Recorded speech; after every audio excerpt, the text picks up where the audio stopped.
রাস্তাতে যাচ্ছিলাম, তখন দেখলাম যে হঠাৎ করে একটি কুকুর পড়ে আছে আর এভাবে কাঁপতেছে। তো মনে হলো যে আসলে কোনো পাষাণ হৃদয়ের মানুষ হয়তো তার মাথায় আঘাত করেছে, আর এতে করে সে অজ্ঞান হয়ে পড়ে গিয়ে এভাবে কাঁপতেছে। তার হয়তো মৃত্যুটা খুব সন্নিকটে চলে আসছে।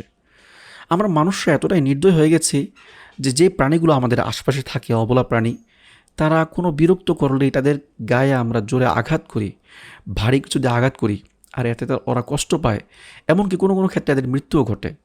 আসলে আমাদের কোনো ক্ষতি হলে, কোনো অ্যাক্সিডেন্ট ঘটলে কিন্তু আমরা চাইলেই হাসপাতালে গিয়ে চিকিৎসা নিতে পারি, কিন্তু এদের চিকিৎসা করানোর মতো কেউ নাই।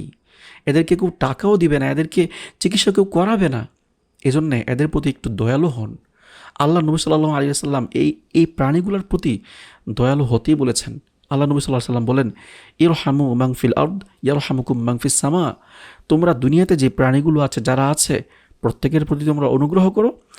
আসমানবাসী যারা আছে, আসমানে যারা আছে, অর্থাৎ আল্লাহ তাআলা, তিনি তোমাদের উপর অনুগ্রহ করবেন।